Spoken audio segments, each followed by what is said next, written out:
Salam alaikum, j'espère que vous allez tous très bien. Je reviens avec une nouvelle recette que j'espère vous allez aimer. C'est des petites tartelettes amandines, donc c'est avec de la poire et des amandes. C'est super bon, franchement super bon, et surtout avec un seul œuf. Donc j'ai essayé de réduire la quantité d'œufs dans la recette. Et comme vous voyez, le résultat est vraiment super bon. Bien sûr, si vous n'êtes pas encore abonné, n'hésitez pas à vous abonner, à liker, à partager les vidéos. Je compte sur vous et je vous en remercie tous pour vos encouragements. Donc là, la recette est super facile, elle est super délicieuse avec du bon beurre, de bons ingrédients et surtout facile à faire. Bon, on va dire moyennement facile à faire, mais quand même ça vaut vraiment le coup. C'était succulent, mes enfants ont adoré, tout le monde a adoré. Donc j'espère que ça vous plaira. N'hésitez pas à me laisser des commentaires bien sûr. Et si vous voulez que je prépare d'autres recettes, bien sûr. Donc là, pour la pâte, c'est une pâte plus ou moins brisée, on va dire. Donc là, j'ai pris 250 g de farine avec 125 g de beurre. Donc là, toujours la petite pincée de sel, même dans les recettes sucrées, c'est super important. Donc là, je vais prendre mes 125 g de beurre et comme vous le voyez, c'est vraiment du beurre pommade que j'ai laissé donc à température ambiante pour avoir cette texture. Et si vous êtes pressé, vous pouvez le mettre au congélateur, au micro-ondes avec la position décongélation. Là, je vais rajouter une grande cuillère de sucre semoule et là, je vais venir donc sabler la farine avec le beurre. Il faut absolument pas laisser de bout de beurre. Il faut tout bien mélanger. Donc ça prend, allez, on va dire 5 minutes. Mais c'est une étape très importante de la recette. Donc il faut intégrer le beurre. Après, si vous voulez prendre de la margarine, il n'y a pas de problème. Moi, j'ai pris du beurre normal. Ça a donné le goût, un bon goût de beurre que moi personnellement j'aime beaucoup pour certaines recettes bien sûr. Après c'est selon votre choix, vous pouvez, si pour un goût un peu plus neutre, vous pouvez utiliser de la margarine sans problème. Donc là, une fois que j'ai fini de tout mélanger à la main, voilà, et là je vais venir, donc je vais rajouter de l'eau. Donc là j'ai rajouté 30 ml d'eau. Donc vous rajoutez petit à petit pour voir si votre farine elle absorbe ou pas. Il faut avoir une pâte pas très dure. Donc j'ai rajouté petit à petit bien sûr. Donc là vous mélangez et vous voyez ce que ça donne. C'est de l'eau normale du robinet. Pas très froide, pas très chaude non plus. Donc je rajoute petit à petit. Et vous voyez ce que ça donne.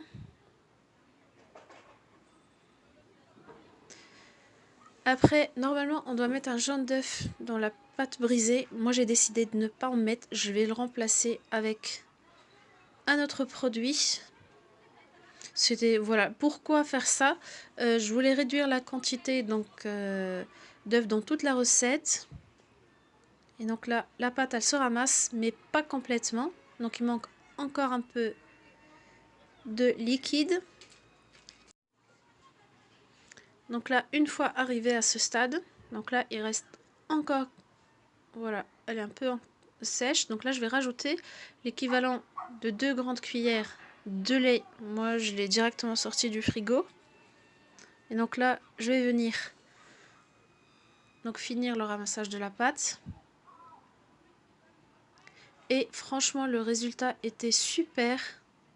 Moi, je vous dis la vérité, c'est parce que j'avais qu'un seul œuf ce jour-là, mais je voulais quand même manger des tartes amandines. Donc je me suis dit, je vais me débrouiller pour avoir donc la recette avec un seul œuf.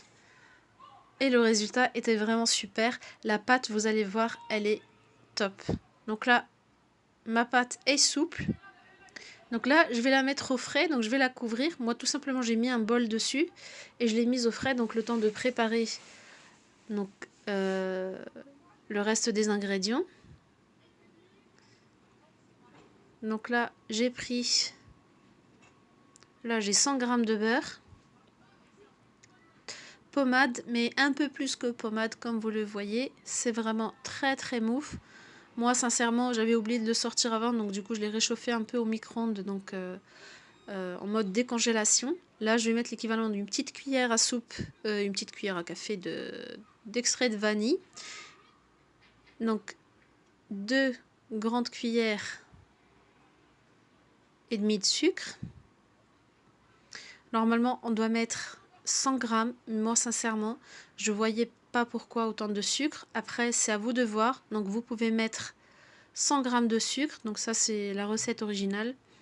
Mais moi, je mets toujours moins de sucre parce que les poires que j'ai, elles sont trop sucrées. Elles sont bien mûres.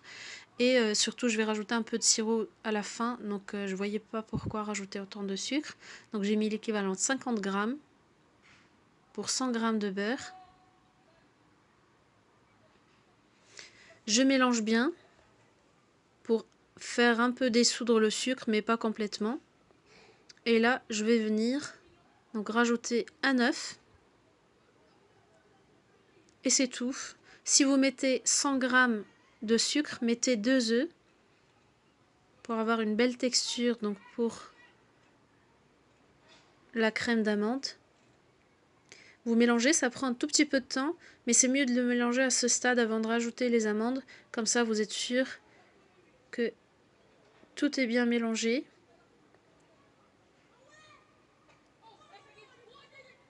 Donc là, la pâte, elle repose au frigo, le temps que moi je finisse de préparer ce mélange. Et là, je vais venir ajouter, donc là j'ai 200 grammes de poudre d'amande.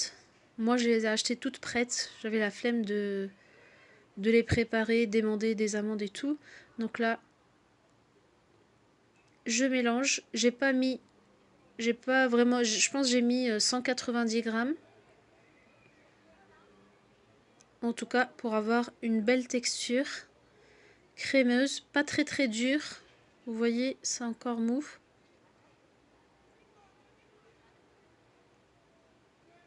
Voilà. Donc là, ma crème amandine, elle est prête. Je vais la mettre après dans une poche à douille. Donc là, c'est mes petits moules métalliques. Donc j'ai découpé des petits cercles en papier de cuisson. Parce que c'est la première fois que je vais l'utiliser, donc je ne sais pas si ça colle ou pas. Donc là, je vais prendre mes poires. Comme vous le voyez, elles sont vraiment très mûres. Et entre autres, en fait, j'ai préparé cette recette justement pour ne pas jeter mes poires. Donc là, je vais venir les découper en fines tranches. Donc en petites lamelles. Ça va me servir après pour la décoration. Et pourquoi est-ce que je vais mettre donc ma crème d'amande dans une poche à douille? Bah, tout simplement pour l'étaler plus facilement. Donc là, moi, je vais mettre donc, quelques gouttes de citron sur mes poires. Pourquoi? Parce que normalement, on doit pocher les poires dans un sirop. Mais moi, j'ai décidé de ne pas le faire quand même. Vous allez me dire, mais pourquoi autant de changements? Parce que tout simplement, mes poires, elles sont vraiment très mûres. Il n'y avait même pas besoin de les cuire encore dans du sirop et avoir plus de sucre. En fait, c'est des sortes de recettes light que j'essaye en fait d'adapter un peu à ma sauce. Donc là, j'ai fini de mettre donc ma crème d'amande dans la poche à douille. Vous pouvez les étaler après à la cuillère, il n'y a pas de problème. Donc là, j'ai sorti ma pâte. Elle est prête. Donc là, je vais l'étaler pour pouvoir la mettre dans les petits moules.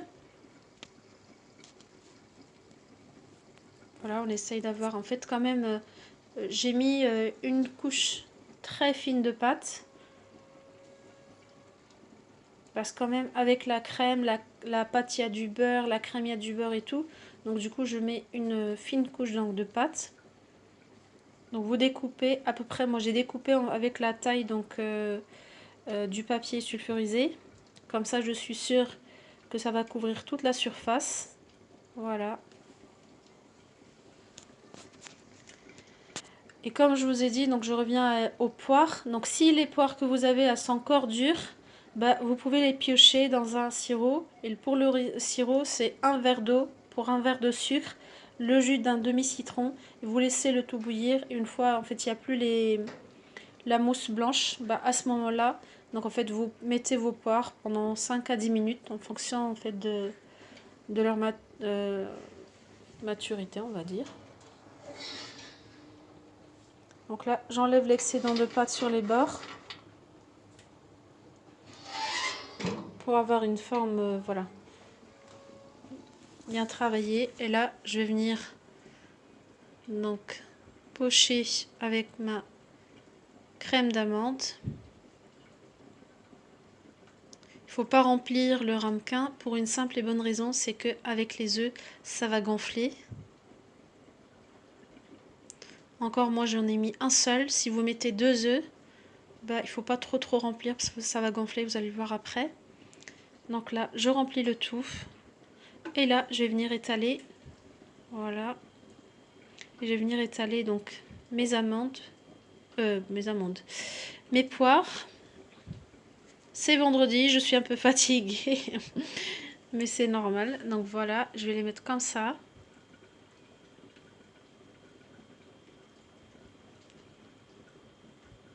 En fait, ça c'est vraiment tout à fait moi. J'essaie toujours de réduire la quantité de sucre et de sel. Donc voilà ce que ça donne. Et franchement, c'était top. C'était sucré comme il faut. Donc j'ai mis mes petites tartes à cuire au four à 160 degrés pendant 30 minutes au moins. Donc ça dépend vraiment de votre four. Il ne faut pas mettre une haute chaleur parce que il faut que ça prenne le temps de cuire à l'intérieur et surtout la pâte et tout. Donc à peine sorti du four. Donc moi j'ai un sirop parce que j'en ai souvent à la maison. Si c'est pas le cas, vous pouvez utiliser la confiture. Donc vous la faites chauffer un tout petit peu pour qu'elle devienne liquide et après vous en mettez un tout petit peu avec un pinceau pour avoir une belle dorure, une belle coloration dorée et voilà pour donner l'aspect brillant. Comme vous le voyez, mes mes poires elles sont un peu marron mais c'est pas grave, je préfère ça que d'avoir plein de sucre dans ma tarte. J'espère que vous allez la tester et